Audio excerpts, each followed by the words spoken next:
Now at 5, a private security guard charged with murder at a Northeast housing complex. What WRTV investigates has learned about this case and the suspect. Coming up, we'll tell you how leaders at this Shelbyville plant say they were able to bring hundreds of people back to work after having to shut down for weeks due to the pandemic.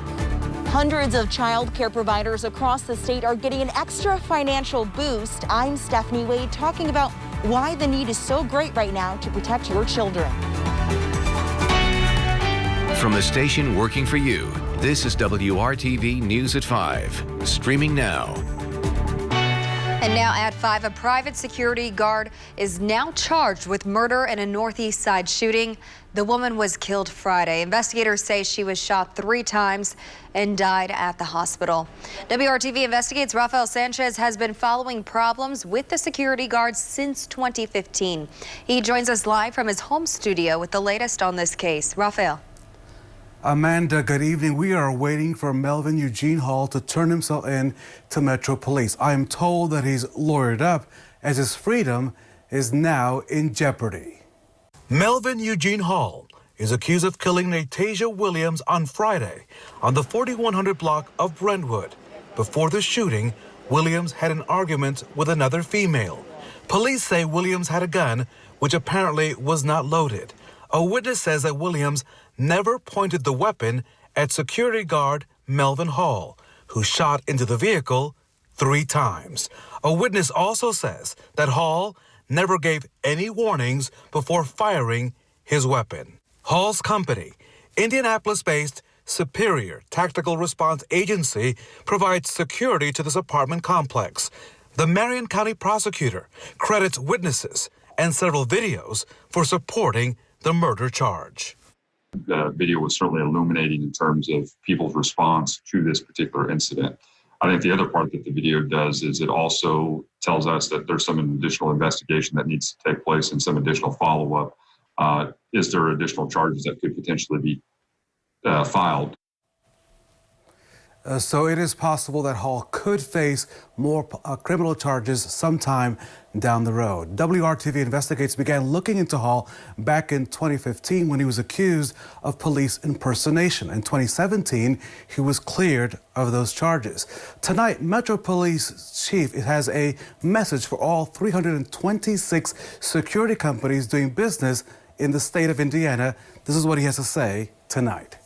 If you haven't gone through the training, if you're not a special deputy or receive police powers, then stick to what I'm sure you're trained to, which is you call us when necessary. Please don't take things in your own hands. Do your job with the property that you're trying to protect, but don't get out of line. At this point, there is no hearing date set yet on Hall's case. Should point out, I just made a call in. Hall got his license to be a security guard back in 2017. I'm told that his license does not expire until October of 2023. Reporting live tonight, Rafael Sanchez. Amanda, now back to you. Thank you, Rafael. Our storm chances going up, especially in the western portion of the state. Much needed rainfall. Of course, we don't need any severe weather, but we may have a couple strong to severe storms. Temperatures upper 70s to about 80. It's looked like rain for quite a while. Finally getting some downpours in western Indiana. Let's zoom to the northwest. They did have a 57-mile-per-hour gust in Warren County as this line of storms came through. It's moving north and east. It will go between Lafayette and Monticello, across Lake Schaefer, Lake Freeman, then stretches down to just east of Williamsport and Attica toward Covington and Veedersburg. Notice the area that just popped up in central portions of Clinton County. Will continue, I think, with an expansion of these showers and isolated storms. There's a low or marginal risk for severe storms. Damaging wind would be the main threat. 7 o'clock tonight, ongoing showers and thunderstorms. These expand between 7 and 11 with some pockets of heavy rain and gusty winds. Amanda? And now let's check in on the impact of coronavirus on Hoosiers and the state of Indiana. The number of new positive cases is the lowest of this 7-day period and a drop from yesterday. 721 new cases reported by the state health department. Those were recorded between August 21st and yesterday. The overall positivity rate ticked up a bit to 8.8%. Nearly 95,000 Hoosiers have tested positive. Today, the state reported an additional 16 COVID-19 deaths. They also occurred between August 21st and yesterday. The state is closing in on 3,100 COVID deaths since the pandemic began. General Motors says it has finished making 30,000 ventilators at its plant in Kokomo for the U.S. government to help treat coronavirus patients. The Department of Health and Human Services contracted with GM to build the ventilators by yesterday at a cost of $489.4 million. Vice President Pence even checked on production during a visit in April. The machines were designed by Ventec Life Systems of the Seattle area. GM said today it has turned over control of the Kokomo operation to Ventec, which will continue to make ventilators there and in Bothell, Washington. The Rebound Indiana is our initiative to show how people are working together to bounce back from the impacts of the pandemic. Today we are highlighting one of the largest employers in Shelby County, Ryobi. They had to lay off more than 700 people because of slowed sales. WRTV's Megan Santorum found out how they pulled through and have returned nearly all employees back to work. Leaders at this Shelbyville plant say they had a plan in place. They worked closely with their employees during the shutdown, and now they're able to bring hundreds of people back to work. Production has resumed, and there's a new sense of normalcy here at Ryobi in Shelbyville. The company is the #1 automotive supplier for aluminum die castings, but business came to a halt earlier this year. Sales and everything shut down for 8 full weeks. No sales, no production. So the company had to lay off more than 700 people. It was kind of scary because I have never been in a situation like this one before. People like James Velez and Tony Miano, who have both been with Ryobi for more than a decade and have families at home. The uncertainty of not knowing if you're going to have a job to come back to, it was very scary. Very concerning. But leaders here wanted to make sure they did have a job to come back to. They tell us they used their experience from 9/11 and the financial crisis of 2008 to create recovery plans. And they worked to support employees during the shutdown. We had our human resources department, our management team spend time every week talking to associates on the phone. Did you file for your unemployment? Are you having troubles? How can we assist you? And it paid off when business started picking back up. When we started calling people back, we said, yes, I'm coming back to work. Yes, I'll be there. They've now brought back almost all of their employees. I think everyone's happy to be back to work, getting back to this new normal. And like I said, everybody's just relieved to know that we're getting through this. We can see the light at the end of the tunnel. Ryobi has taken care of me and my family for such a long time. We have weathered other storms previous to this, and we're going to continue to carry on. Working for you, Megan Santorum, WRTV. Leaders with Ryobi say they expect work to keep picking up. They plan to hire 6 new employees this year. And over 1,000 child care providers across the state have been given an extra financial boost since taking major hits during the pandemic. Early Learning Indiana has handed out $13 million in grants for added pandemic-related safety needs.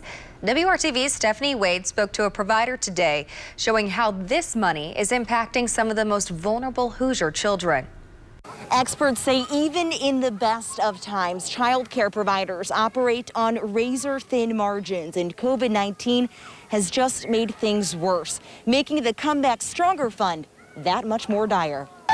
Ooh, big muscles. The whole goal was when this was all over or we were able to come back, we could come back, right? We still had our staff. East 10th United Methodist Children and Youth Center serves families on the Near East Side and was forced to close in the beginning of the pandemic. We have a lot of families that have essential jobs that are out there, home health care. Those never ended. If you're a manager at a gas station, you need to be there, So we just really needed to open up. Reopening in June, they knew they had to add many safety precautions, which increased expenses.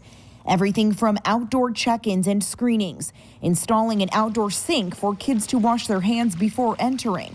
Sanitizing units for the classroom where, if you're playing with the toys, they can instantly be sanitized right away. Water fountains were shut down. You can't be drinking and sharing out of water fountains, so we were able to buy water fountains with the dispensers. Thanks to several grants, including the Come Back Stronger Fund from Early Learning Indiana with support from Lilly Endowment, they're now also ordering shade structures and expanding their fenced-in outdoor space so kids can social distance even more. One of the most important things I think many families have learned throughout the pandemic is the importance of childcare. It is essential for our children's well-being, our own well-being, our family's well-being, and really for our communities, because without great childcare solutions, we can't work. So far, Early Learning Indiana has awarded $13.1 million to 1,025 providers across the state, with anywhere from $2,000 to $40,000, depending on enrollment and need. That 1,025 providers we've impacted through these grants actually affects 45,300 Hoosier children. Keeping our kids safe and parents working. All of these things, we would not have been able to do this without this specific funding. Stephanie Wade, WRTV. There is still about $1.8 million left in the fund. Early Learning Indiana says they are going to pour that money into communities lacking quality child care to fill these critical service gaps across the state. Still ahead on WRTV, QPR. How becoming familiar with the words behind these 3 letters could empower you to help save a life. And an Indiana teen breaks through the competition to shine in the spotlight. The kids are all unique and have different talents, but they have one thing in common.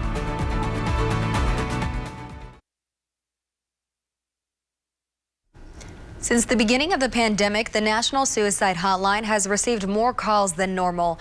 And as we start the month of September, this is also Suicide Prevention Awareness Month. Working for you, WRTV's Kelsey Anderson joins us with what one local organization is doing to bring awareness to you. Suicide and mental illness have been stigmatized for a very long time. It's something we don't often talk about and can sometimes make us feel uncomfortable. And that's why this month a local organization is doing what they can to end the stigma. We're seeing a rise in it and have been seeing a rise in it for a long time. And so to really equip the community with resources and things that are available to them. Maggie Owens works for the Indiana Center for Prevention of Youth Abuse and Suicide. She tells me Indiana ranks pretty high nationally when it comes to suicide. 1 in 5 teenagers seriously have considered suicide in the past year. And that was even before the onset of a pandemic. She says there are 3 main factors why someone may consider taking their own life. Depression and anxiety or substance abuse, any stressful life changes, and then some personality disorders that would come with that. So when we think about a pandemic, obviously that is a stressful life change for anybody. Owen says there's no one way to know if someone is contemplating suicide because everyone expresses their feelings differently. I think that there are some pretty specific, if there's an increase in alcohol or drug consumption, obviously the very direct speaking about the fact that they want to end their life or they're considering that, especially if there's a means, if they've expressed, that they have a gun and that they are having these thoughts, that's obviously a huge red flag to reach out. But I think it's just important to be aware of personality changes. She tells me the best way to equip yourself to have a conversation about suicide is to educate yourself. We actually offer them, it's called QPR. QPR stands for Question, Persuade, and Refer. It really talks about how to ask the question that if they're having suicidal thoughts, persuading them to stay alive, and then referring them to a mental health place that is the best for them. Working for you, Kelsey Anderson, WRTV. During the month of September, they are offering these QPR classes online and free of charge. The next course will be held virtually on September 9th. Check WRTV.com for those details. And if you or someone you know is in need of immediate help, the National Suicide Prevention Lifeline is available 24 hours a day. That number is 1-800-273-8255. The Lifeline provides free and confidential support 24/7. Tonight, a local woman is a step closer to fulfilling one of the American dreams, owning a house. She joined volunteers from Carrier today to work on her Habitat for Humanity home on the city's west side. Due to COVID, this is the first day volunteers could help. Up to now, Habitat employees and contractors have done the bulk of the work. For Carrier, this is their 22nd Habitat build. In addition to providing volunteers, Carrier continued its long-standing commitment of donating the home's heating and cooling equipment. The business of home comfort, and to be able to bring somebody the benefit of owning a home and, being able to come home to a place they call their own gives us as employees of Carrier great satisfaction. Carrier volunteers will be back out at the site near 16th and Tibbs again later this week. The new homeowner and her child should be able to move in late October or early November. A new home for the holidays. WRTV is raising money to ensure kids in low-income households have books of their very own. We are asking you to donate to our If You Give a Child a Book campaign. Donations will be accepted through September 11th. Just go to WRTV.com/giveabook for details on how to donate. And now to your Storm Team 6 forecast. And Kevin, you're tracking the potential for some stormy weather later this evening. And I think the strong storms will be isolated. What we need is widespread rain. Everybody would love to hear the sound of rain on their roof this evening, and that will happen in a few spots. Well, kind of a great day on Geist Reservoir, a little on the breezy side and dry through most of the day. I can tell you this, Friday, Saturday, and Sunday, Labor Day weekend will be perfect, so you can bet whether it's Geist, Lake Monroe, Eagle Creek, Brookville Reservoir, you name it, it will be a busy place. We need rain, and this is the obvious reason why. 5 days out of the last 31, we've had measurable rainfall in Indianapolis. That's it. As you look at the radar, we're not exactly lighting it up, but if you go to the northwest, you will find showers and some heavier downpours. There was one little area in Hamilton County that's faded away. You've got this in northeast Clinton, will move toward Kokomo and Peru. This is the more substantial activity. Did produce some 50-mile-per-hour gusts in Warren and Fountain counties, and the strongest storms now between Lafayette and Monticello. And as you go northeast, this will clip into Carroll County and Delphi. Other rain will come right behind that from Petersburg to Williamsport. I think that's the most active area here for the next hour and a half. 74 with thunderstorm, rain cooled 74 in Lafayette. Temperature close to 80 in Indy, and Bloomington sits at 80 degrees. Between now and 11, I do think we'll see an expansion of the rain with isolated thunderstorms, but severe weather threat is fairly low because of the cloud cover that we had today. There's just not a lot of instability, but we could have a couple storms pulse up.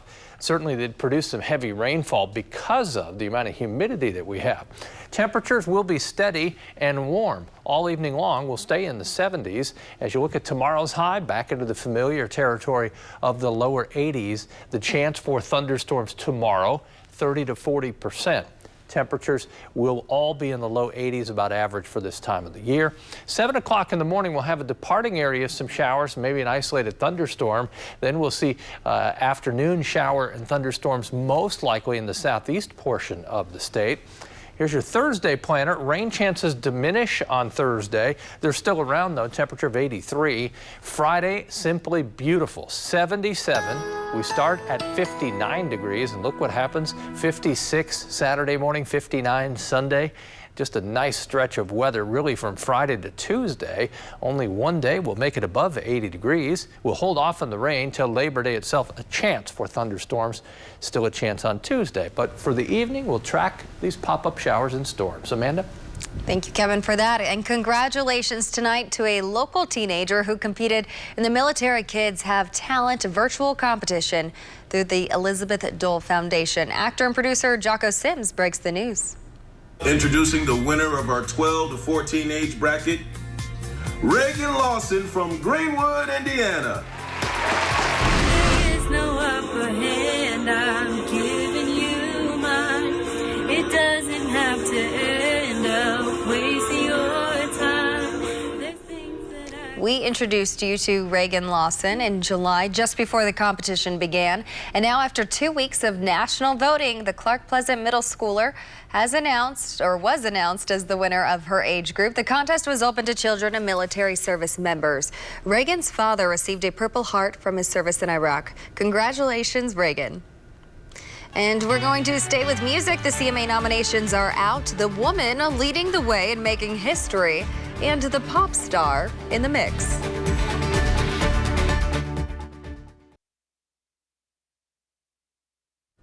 Country star Miranda Lambert leads the list of nominees for this year's CMA Awards. The nominations were announced this morning. Miranda has 7 nods, including female vocalist, and is back in contention for the top prize again for the first time in 5 years for Entertainer of the Year.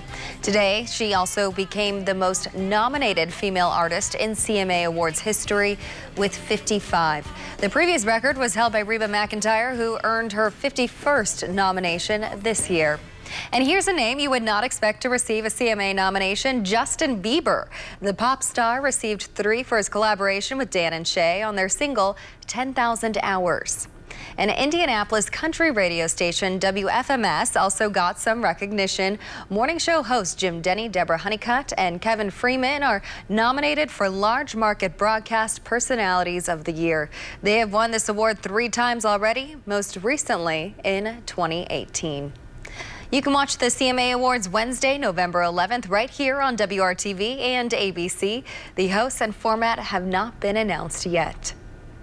If you are having a problem with your home, don't count on a health inspector being able to help right away. We are finding out the reason why and what you can do to keep yourself safe. That's all new at 6 p.m. She's the woman leading IPS, helping to make critical decisions about student and staff safety and remote learning. Next at 5:30, her unique learning experience as she prepares for what's next.